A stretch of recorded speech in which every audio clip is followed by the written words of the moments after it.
Hi, I'm Ben Ferguson, and welcome to your AMAC Weekly News. First up, in a shocking move, Joe Biden and Kamala Harris decided to use Memorial Day to kind of overlook the sacrifices of our men and women who gave the ultimate sacrifice for this country. Why did they do it?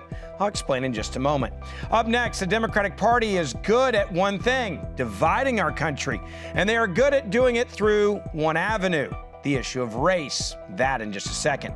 And finally, AMAC CEO Rebecca Weber is here with a message on remembering our men and women who gave the ultimate sacrifice for this country, not just on Memorial Day, but also with D-Day coming up. Quick reminder though, if you haven't shared this video as you're watching it, please make sure right now you hit the share button.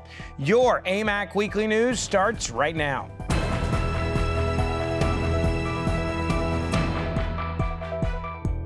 So as most older Americans know, Memorial Day is the day to remember the incredible men and women who paid the ultimate price for our freedom.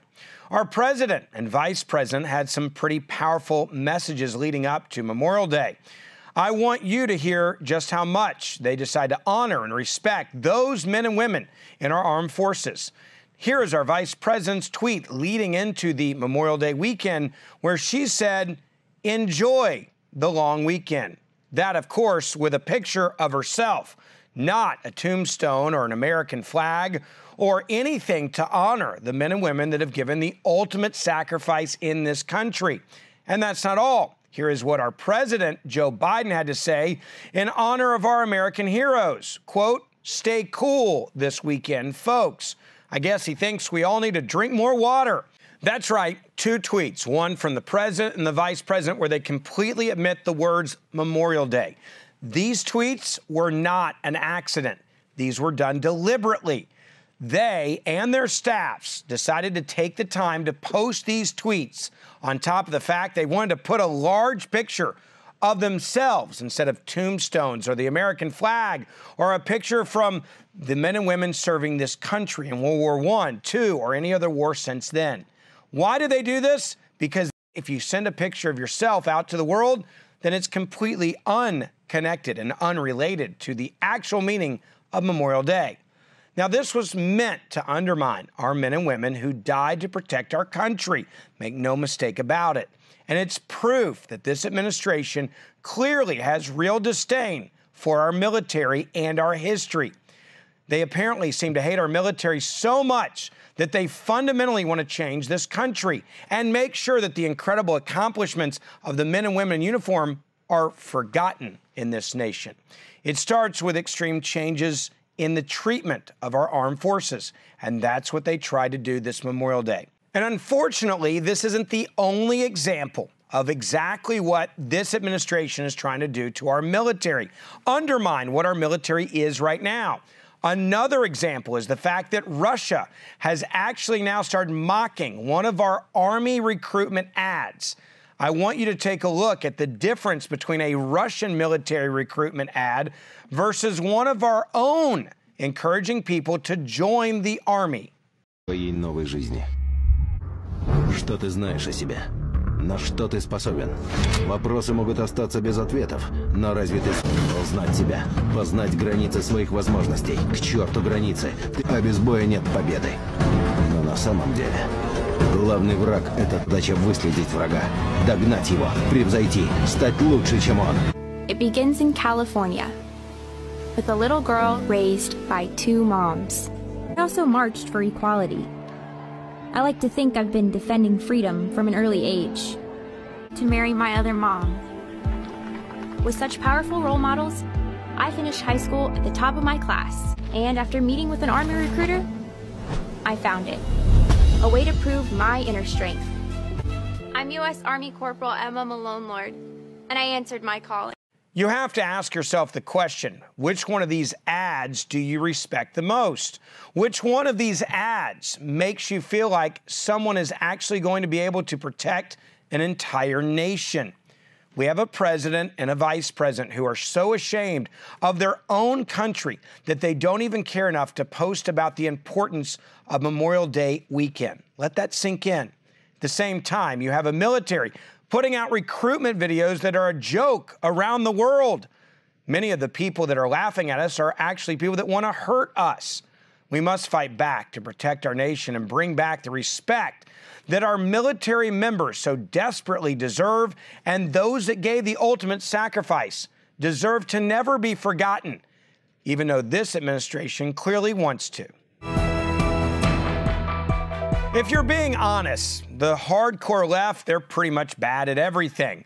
But there's one thing they can do better than anyone else. The Democratic Party is good at dividing our country, and it's good at doing it through one avenue, the issue of race. In fact, just this week, President Biden is now claiming that, quote, white supremacy is more of a threat than Middle Eastern terrorist organizations, including ISIS and Al-Qaeda. Yes, I wish I was kidding, but unfortunately, I'm not. Take a look. As I said in my address at the joint session of Congress, according to the intelligence community, terrorism from white supremacy is the most lethal threat to the homeland today. Not ISIS, not Al-Qaeda, white supremacists. This is what the Biden administration has to offer America right now. Total division on the issue of race. This is our president from this past week marking the 100th anniversary of the 1921 race massacre in Tulsa, Oklahoma, an important part of our history that certainly should be discussed. However, Biden revisited this massacre to try and show a long history of white supremacy in this country to help further divide this nation, not just talk about the history. He did all of this to try to prove just how racist apparently America really is. Biden even took a shot at companies that use mixed race couples in advertisements. Those of you who are over 50, how often did you ever see advertisements on television with black and white couples? Not a joke. I challenge you, find today, when you turn on the stations, sit on one station for 2 hours, and I don't know how many commercials you'll see. Lay 8 to 5. 2 to 3 out of 5 have mixed race couples in them. That's not by accident. They're selling soap, man. Now, we all know that these companies would be under fire if they didn't use a variety of individuals in their advertisements. That's why they do this. So now our own president is actually attacking them for doing something that the left is mandating that they do. But that's not all. He went so far as to actually say this.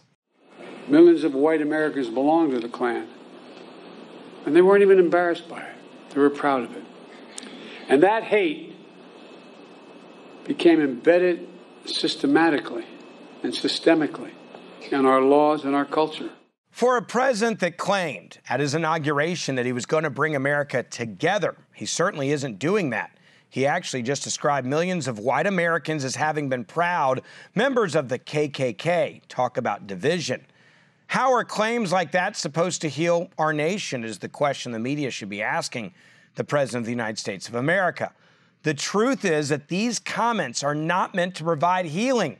The entire point behind Biden making these divisive and inflammatory comments is to distract the country from what's actually going on. An economy that's not getting better. Inflation rates we haven't seen in decades. Gas prices that are almost $6 a gallon in California. And all of this is being done right now in this administration, failing Americans. The bottom line is Americans are sick and tired of being called racist just so politicians can try to get reelected or push an agenda.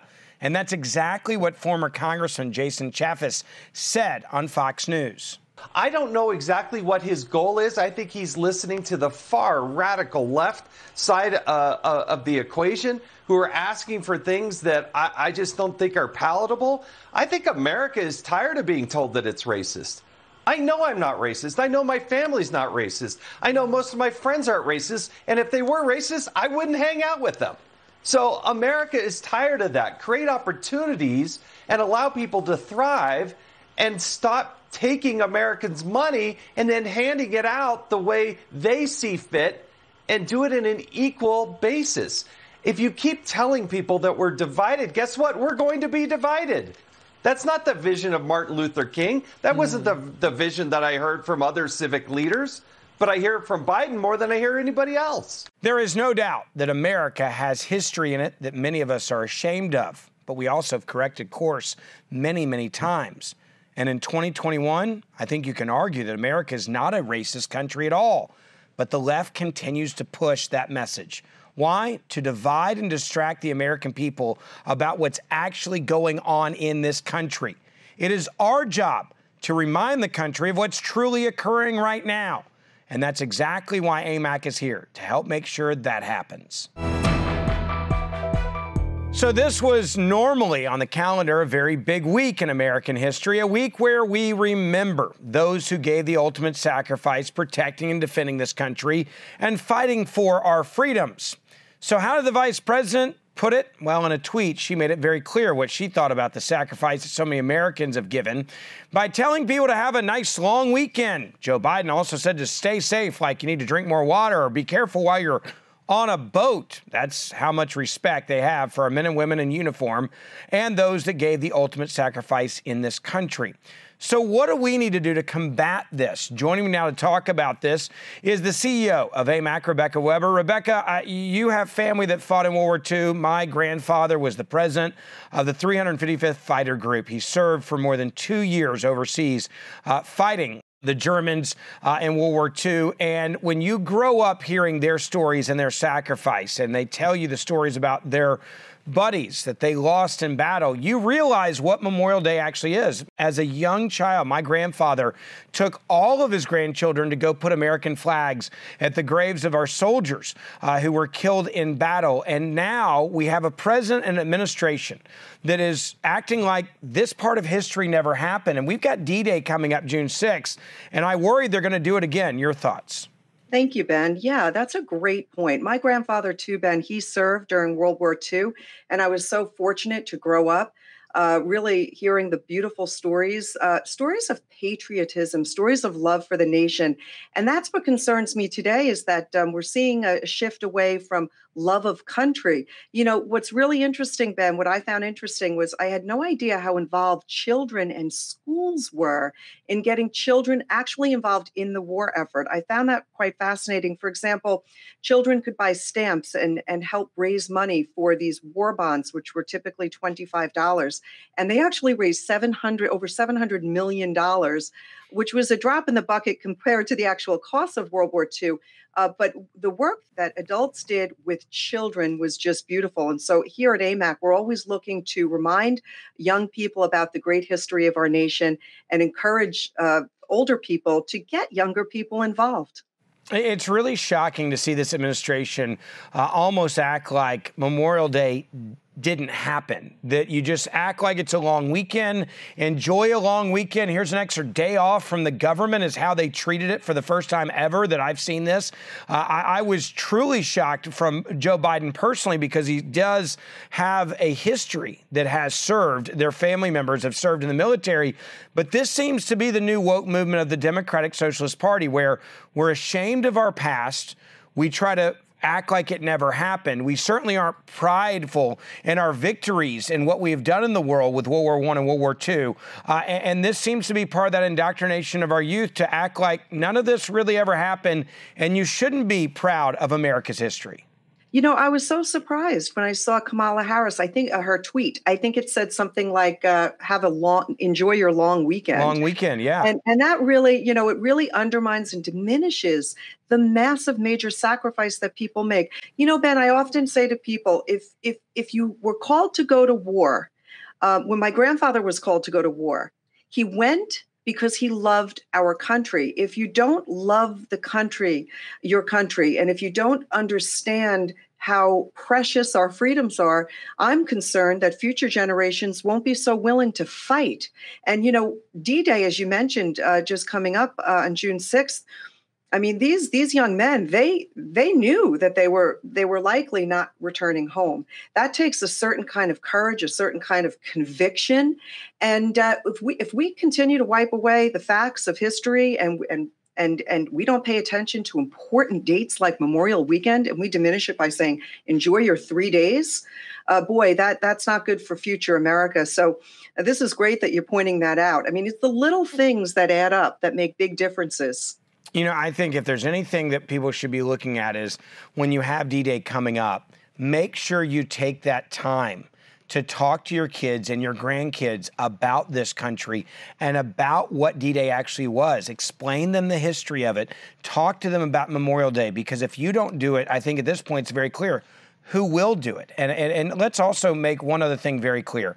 This was not an accident, the way that they described the Memorial Day weekend coming from Kamala Harris or Joe Biden. This was deliberately done on purpose, and it was clearly well thought out, their wording beforehand. This wasn't an oops. It wasn't an accident. This was a clear pivot to the extreme left by this administration to basically make American history and the pride in our country disappear. And I think that's the scariest part of all. Rebecca, I really appreciate you coming on AMAC Weekly News. And again, thank you for making sure that all of our members remember D-Day coming up June the 6th, and also talking about our incredible veterans, many of them that are still with us from World War II, that fought and gave the ultimate time away from their family, and many of their friends were lost fighting for this country, and we should always remember their sacrifice. That's right. Thank you, Ben. That's it for this edition of your AMAC Weekly News. A quick reminder, if you are watching this right now, please make sure you share this with your family and friends as we continue to fight big tech as they try to suppress shows just like this one. Also, if you have not joined AMAC or renewed your AMAC membership, now more than ever, it's important that you get in the fight. We are here to help you have your voice be heard in your states and your local municipalities, and certainly in Washington, D.C. So if you have family or friends that don't know about AMAC, please tell them about it. You are our biggest advocates, and we never take you for granted. I'm Ben Ferguson, and I'll see you back next week for our next episode.